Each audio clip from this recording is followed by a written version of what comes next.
నేను గాని మంత్రిగా గాని ఇబ్బంది పెట్టుకొని తలుచుకొని ఉంటే ఈరోజు నెల్లూరులో ఒక్క నారాయణ స్కూల్ ఉండేదా అని అడుగుతా ఉన్నా. ఒక్క నారాయణ స్కూలు, ఆ నారాయణ కాలేజ్ కింద కాల కూడా ఉన్నది, దాన్ని కూడా తాకలా. నేను అనుకోనుంటే నెల్లూరులో నారాయణ స్కూల్స్ ఉండేవా? నేను అనుకుంటే, నేను మంత్రిగా ఉన్నప్పుడు అనుకుంటే నెల్లూరులో నారాయణ కాలేజీలు ఉండేవా? కాలేజీ కింద ఒక కాలువ పోతుంది, నేను అనుకుంటే ఉండేదా కాలేజ్ అని చెప్పి మాట్లాడాడు. మేము ఎప్పుడో కక్ష సాధింపులకు పాల్పడాలని మాట్లాడాడు. ఎక్స్ట్రా ఆర్టిస్ట్, నువ్వు ఇరిగేషన్ శాఖ మంత్రిగా ఉన్నావు, జలవనరుల శాఖ మంత్రిగా. నువ్వు చెప్పే కాలువ, కాలేజీ కింద కాలువ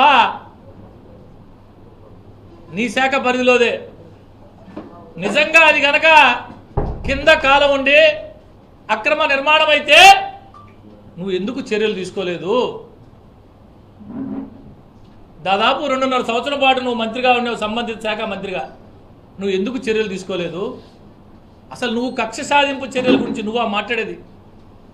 ఈ ఆంధ్ర రాష్ట్రంలో నారాయణ సార్ మీద గత ప్రభుత్వం పెట్టినన్ని కేసులు, చేసినన్ని అరాచకాలు బహుశా ఎవరి మీద చేసి ఉండరేమో. ఈయన మాత్రం కక్ష సాధింపులే పోలా. మేము అన్నిటికీ ఎదుర్కొని, తప్పుడు కేసులను ఎదుర్కొని, అక్రమ కేసులను ఎదుర్కొని, న్యాయస్థానాల్ని ఆశ్రయించి అన్నిట్లో ఎదురొడ్డి ప్రజాక్షేత్రంలో 72,460 ఓట్ల పైచిలకు మెజార్టీతో విజయం సాధించిన వ్యక్తి పొంగూరు నారాయణ గారు. నీలాగా పారిపోయిన వ్యక్తి కాదు నారాయణ గారు. జగన్మోహన్ రెడ్డి గారి నాయకత్వంలో ఒక పెయింటర్ ని ఉప్పమ్ముకునే వ్యక్తిని కార్పొరేటర్ చేసినాం. నా సోదరి వాలంటీర్ ని కార్పొరేటర్ చేసినాం. హౌసింగ్ డిపార్ట్మెంట్ లో చిన్న ఉద్యోగిని కార్పొరేటర్ చేశాం. 20 సంవత్సరాలుగా నా జీవితాంతం కార్పొరేటర్ అవ్వాలి, 3 సార్లు ఓడిపోతే మనం వచ్చి ఆ కోరిక తీర్చి కార్పొరేటర్ చేసినాం. ఒక ఆయన్ని, అవతల ఉన్న ఒక పెద్ద ఆయన్ని. ఉప్పమ్ముకునే వాడిని కార్పొరేటర్ చేశా, ఇక్కడే ఉన్నాడు మా అశోక్. పెయింట్ వేసుకునే వాడిని కార్పొరేటర్ చేశా, హౌసింగ్ లో పనిచేసే వాడిని కార్పొరేటర్ చేశా. నువ్వు యాడ్ నుంచి వచ్చావు? కూల్ డ్రింక్ షాపులో లట్టాలు కొట్టుకుంటున్నావు. ఫత్తేగానిపేట కూల్ డ్రింక్ షాపులో లట్టాలు కొట్టుకుంటున్నావు.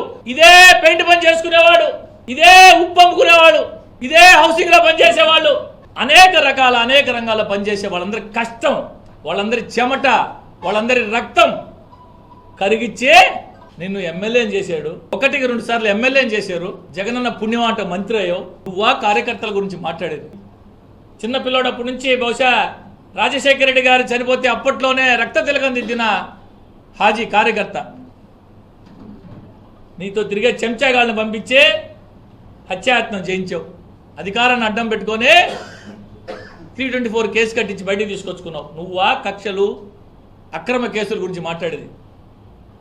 మాకైతే పోలీసులు కావాలా, ఆయనకైతే ఏం అవసరం లేదంట. చాలాసార్లు విన్నాం ఇది గతంలో. నేనేందో చూపిస్తా రకరకాలుగా.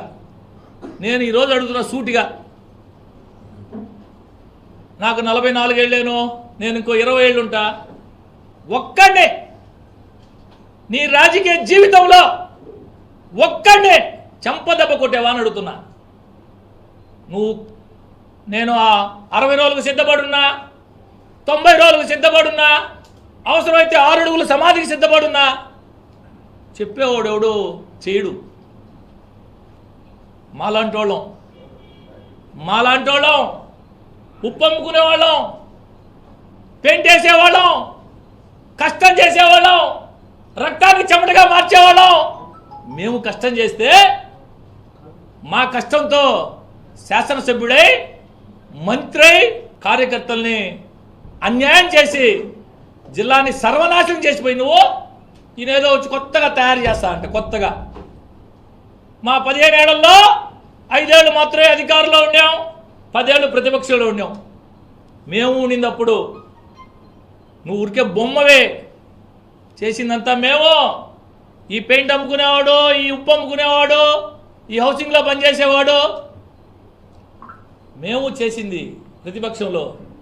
నువ్వు కాదు, నువ్వు ఉత్సవ విగ్రహాన్ని నువ్వు చేయి. ఇప్పుడు చూపించు, ఏదో చేస్తా ఉంటావు కదా, రా వచ్చి చెయ్యి.